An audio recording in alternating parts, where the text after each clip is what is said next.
Just imagine एक ऐसी jail जहां के कैदी आपस में मौत का खेल खेलते हैं। इस जेल में एक खतरनाक रेस करवाई जाती है और जो कैदी जीता है उसे आज़ाद कर दिया जाता है। पूरी कहानी जानने के लिए वीडियो को एंड तक जरूर देखें। ये वक्त है साल 2012 का। अमेरिका की इकोनॉमी दिन ब दिन गिरती जा रही है और पूरे मुल्क में बेरोजगारी और क्राइम रेट भी बढ़ता जा रहा है। और अब बिगड़ते हालात को देखते हुए गवर्नमेंट ने सारी जेल्स का जिम्मा प्राइवेट कंपनियों को सौंप दिया है और ये कंपनियां जेल्स को अपने फायदे के लिए इस्तेमाल करती हैं। ऐसी ही एक जेल का नाम है टर्मिनल आइलैंड, जहां के कैदियों से एक जानलेवा रेस कराई जाती है जिसका नाम है डेथ रेस। जेल कंपनी इस गेम का लाइव टेलीकास्ट भी करती है और अमेरिका में ये गेम काफी पॉपुलर है। इस जेल में एक रेस चल रही होती है और जिसमें सिर्फ 2 गाड़ियां ही बची होती हैं। एक कार में था फ्रैंकनस्टाइन और साथ उसकी नेविगेटर जिसका नाम था केस, और दूसरी कार में था जोई नाम का ये रेसर। इस रेस में फ्रैंक की कार आगे चल रही थी कि अचानक उसकी गाड़ी में मौजूद तमाम हथियारों ने काम करना छोड़ दिया और इधर जो फ्रैंक की कार पर गोलियां बरसाई जा रहा था और फ्रैंक की कार अब किसी वक्त भी ब्लास्ट हो सकती थी। ये देखते ही उसने केस से कहा कि तुम गाड़ी से निकल जाओ और फिर केस पैराशूट की मदद से गाड़ी से बाहर आ गई। जॉय ने फ्रैंक की कार पर हमला किया और उसकी कार वहीं डिस्ट्रॉय हो गई। अगले सीन में हम जैनसन नाम के इस आदमी को देखते हैं जो कि एक फैक्ट्री में काम करता है। काम खत्म करके जैनसन अपने घर लौट आया और अपनी वाइफ को हेलो बोलकर अपनी छोटी सी बच्ची को देखने चला गया। अब जैसे ही जैनसन ऊपर गया और एक नकाबपोश आदमी उसके घर में दाखिल हुआ और उसकी वाइफ को जान से मार डाला। और जब जैनसन नीचे आया उसे अपनी वाइफ की लाश दिखाई दी। अभी वो कुछ करता है लेकिन इस आदमी ने उसको भी बेहोश कर दिया और इसके बाद उसके हाथ में एक चाकू पकड़ा दिया। इसके बाद इस कातिल ने जैनसन को ये इशारा किया और वहां से चला गया। कुछ घंटों बाद जब उसकी आंख खुली तो घर में पुलिस आ चुकी थी और पुलिस ने उसको अपनी बीवी के कत्ल के इल्जाम में गिरफ्तार कर लिया। 6 महीने बाद जैनसन को टर्मिनल आइलैंड में लाया गया और यहाँ एक गार्ड ने उसकी अच्छी तरह खातिरदारी की।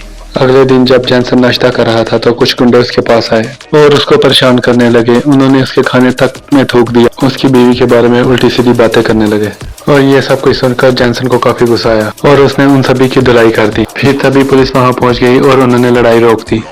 इसके बाद जैनसन को जेल के वार्डन के पास लाया गया जिसका नाम था हेनेसी। जब उसने जैनसन की फाइल देखी तो उसे पता चला कि जैनसन एक बेहतरीन कार रेसर है। ये जानकर उसने जैनसन को एक नया फ्रैंकनस्टाइन बनने का ऑफर दिया क्योंकि असल फ्रैंक पिछले रेस धमाके में मारा गया और ये बात किसी को मालूम नहीं थी। और वार्डन बताती है कि पूरे अमेरिका के लोग फ्रैंकनस्टाइन को बहुत पसंद करते थे और उस अकेले बंदे ने ही हमारे शो की टीआरपी को आसमान पर पहुंचा रखा था। अब चूंकि फ्रैंक मर चुका है इसलिए पिछले 6 महीने से उसकी एक भी रेस नहीं हुई और इसकी वजह से शो की टीआरपी दिन ब दिन गिरती जा रही है। और अच्छी बात यह है कि फ्रैंक हमेशा अपने चेहरे पर एक मास्क लगाता था और मास्क के अंदर का आदमी बदल भी जाए तो किसी को इस बात का पता नहीं चलेगा। और जेल के रूल्स ये कहते हैं कि जो भी कैदी 5 मरतबा लगातार जीत जाएगा वो कैदी आजाद हो जाएगा। और फ्रैंक पहले ही 4 रेस जीत चुका है तो जैनसन एक रेस और जीत जाता है तो उसकी सजा माफ हो जाएगी। अब ये ऑफर था तो अच्छा, लेकिन जैनसन फिर भी इसे ठुकरा देता है। वो वार्डन से कहता है तुम्हारे इस घटिया खेल के लिए मैं अपनी जान दांव पर नहीं लगाऊंगा। इस पर वार्डन उसको कहती है ये काम तुम मेरे लिए नहीं बल्कि अपनी बेटी के लिए करोगे। तुमने अपनी बीवी का खून किया है जिसकी वजह से तुम्हें कई साल इस जेल में गुजारने होंगे और जब सालों बाद तुम इस जेल से बाहर निकलोगे तुम्हारी बेटी तुम्हें पहचान भी नहीं पाएगी। अब जैनसन के पास कोई और चारा नहीं था इसलिए उसने अपनी बेटी के हाथों फ्रैंक बनने का इरादा कर लिया। इसके बाद जैनसन को कोच और उसकी टीम से मिलाया गया। ये वो लोग थे जो फ्रैंक की गाड़ी की रिपेयरिंग और मॉडिफिकेशन करते थे। इन शॉर्ट ये फ्रैंकनस्टाइन की रेसिंग गेम थी। ठीक ऐसे ही हर एक रेसर की एक अलग टीम है जो उनकी कारों को रेस करने के लायक बनाती है और दूसरी तरफ एक वर्कशॉप भी थी जहां वार्डन के लोग कुछ खास चीज बनाने में मसरूफ थे। इसके पीछे क्या है ये बात सिर्फ वार्डन को मालूम थी।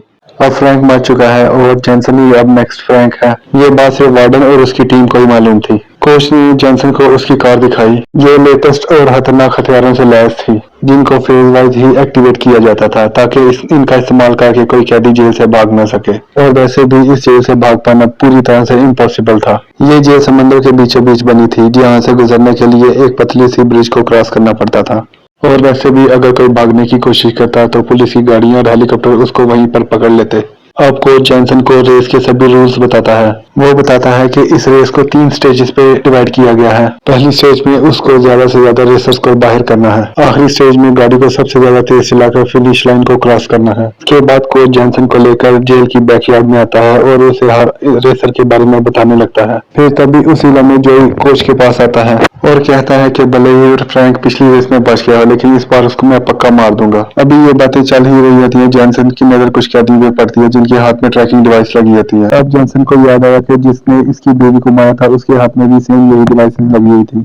इसका मतलब होनी इन कैदियों में सही है। ऐसे ही दिन गुजरते गए और फाइनली रेस का दिन भी आ गया। रेस के दिन जेंसन को फ्रैंक के कपड़े और मास्क दिया गया और जेंसन फ्रैंक बनकर बाहर आया। फ्रैंक के आने से डेथ रेस की पॉपुलैरिटी पहले से भी ज्यादा बढ़ गई। जब जेंसन ट्रैक पर पहुंचा तो कोच ने उसे बताया वो किसी भी और ड्राइवर से बात नहीं कर सकता, क्योंकि असली फ्रैंक भी यही करता था। कोच ने उसे बताया अगर वो चाहे तो अपना मास्क उतार सकता है, क्योंकि गाड़ी के शीशे काले हैं और कोई भी बाहर से अंदर नहीं देख सकता। और उसकी नेविगेटर को भी सारी सच्चाई मालूम थी। और थोड़ी ही देर में रेस शुरू हो गई और सभी एक दूसरे से आगे निकलने की कोशिश करने लगे। वो एक दूसरे की गाड़ी को टक्कर मारते और एक दूसरे को रेस से बाहर निकालने की कोशिश करते। यहाँ केस ने जेंसन को एक शॉर्टकट बताया जिसकी वजह से वो रेस में आगे हो गया। इसके बाद वार्डन ने अटैक और डिफेंस का राउंड शुरू कर दिया। अब इस रूल्स के लागू होते हुए ट्रैक पे 3 तरह के निशान आ जाते हैं। यहाँ केस जेंसन को बताती है अगर तुमने तलवार चुना तो गाड़ी के सभी हथियार एक्टिवेट हो जाएंगे, और अगर तुमने ढाल चुनी तो गाड़ी के स्मोक बम और ऑयल को लीक करने का सिस्टम एक्टिवेट हो जाएगा, जिनको तुम अपने बचाव के लिए इस्तेमाल कर सकते हो। और अगर गलती से भी तुम्हारी कार स्कल के ऊपर से गुजरी तो तुम्हारी कार कुचल दी जाएगी।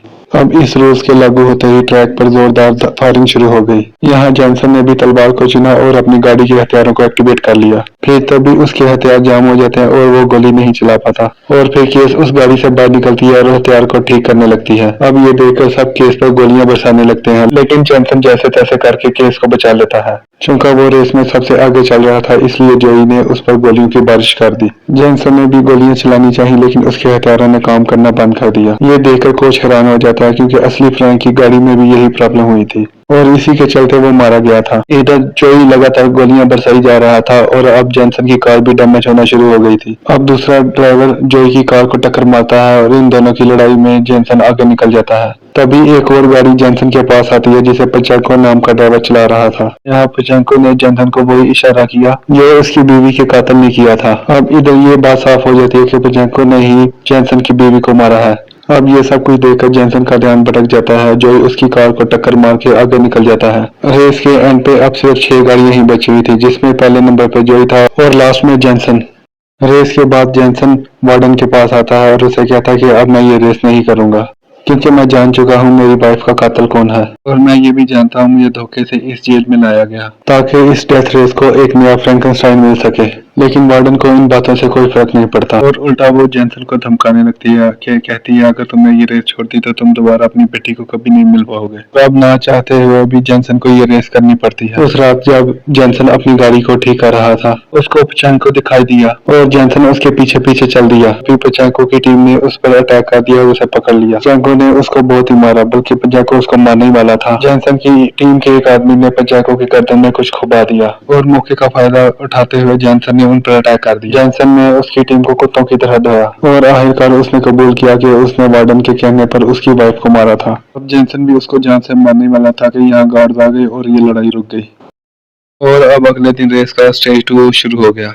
रेस से पहले पचेंको ने फिर से वही इशारा किया और फ्रैंक को उकसाने लगा और फिर यहाँ जेंसन ने कोई रिएक्शन नहीं दिया और अपने दिमाग को ठंडा रखा। और जब रेस शुरू हुई तो उसने अपनी गाड़ी को बहुत ऐसा चलाया। उसने केस से पूछा क्या तुमने फ्रैंक को मारा था, क्योंकि लास्ट 2 टाइम से इस गाड़ी के हथियार एक्टिवेट नहीं हो रहे।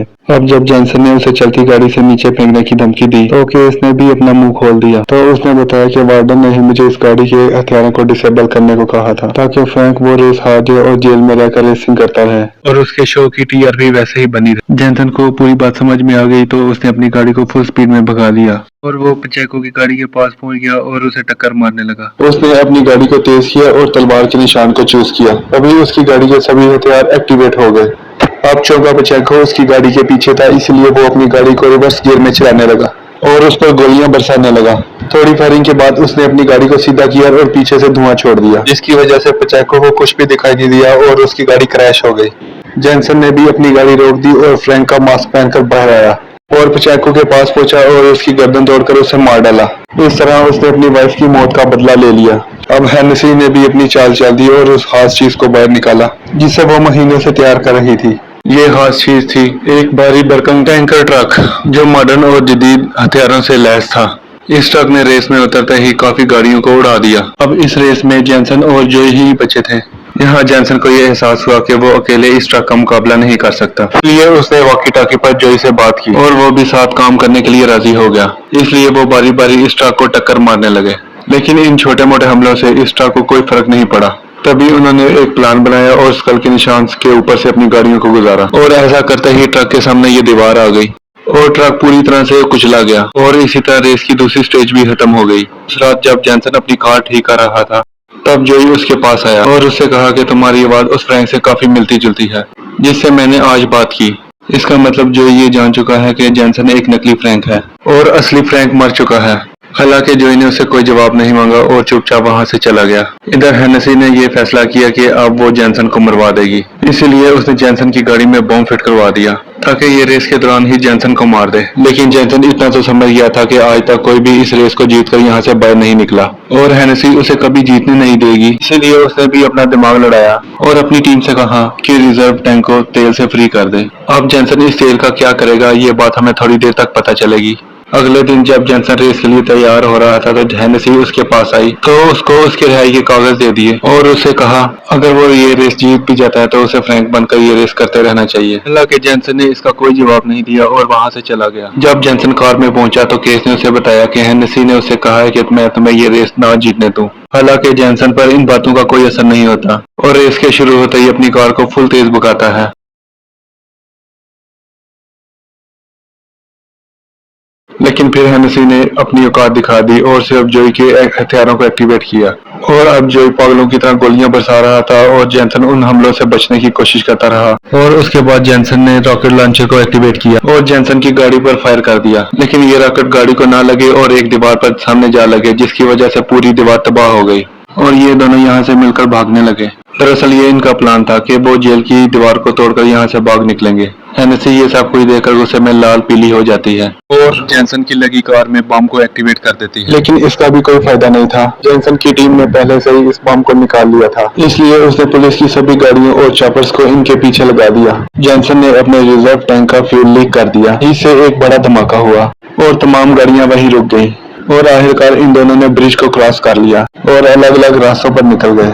लेकिन तमाम चॉपर जैनसन का पीछा करने लगे थे। अब यहाँ केस ने जैनसन की मदद करने का फैसला किया क्योंकि हेनेसी ने उसे भी उसकी रिहाई के कागज पकड़ा दिए थे। केस ड्राइविंग सीट पर आ गई और जैनसन मौका देके कूद गया और अंधेरे में छुप गया और उधर केस गाड़ी को भगाकर जैनसन से दूर ले गई और जैनसन और जोई एक ट्रेन में बैठकर यहाँ से निकल गए। तब हेलीकॉप्टर ने बहुत बड़ा धमाका किया और केस को अपनी कार रोकनी पड़ी। तब तक उसने फ्रैंक के कपड़े और मास्क पहन लिया था। वो गाड़ी से बाहर आई और खुद को सरेंडर कर दिया और हेनेसी को लग रहा है कि उन्होंने जैनसन को पकड़ लिया, जबकि नकाब के पीछे तो केस थी। वो इस बात की खुशी मना ही रहे थे तभी उनके पास एक गिफ्ट आया और जब हेनेसी ने उस गिफ्ट को ओपन किया तो इसमें वही बम था जो हेनेसी ने जैनसन की कार में लगवाया था और ये गिफ्ट भेजा था कोच ने।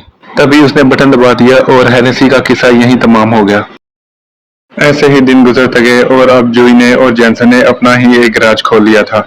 जैनसन को उसकी बेटी भी वापस मिल गई थी और ये सभी बहुत खुश थे और केस भी जेल से रहा हो गई और अपनी नई कार लेकर इनसे मिलने आई। और इसी के साथ ये शानदार मूवी यहाँ पर एंड हो गई। अगर वीडियो अच्छी लगी हो तो इस चैनल को सब्सक्राइब कर देना और इसे लाइक कर देना। मिलते हैं अगली वीडियो में, तब तक अल्लाह हाफिज।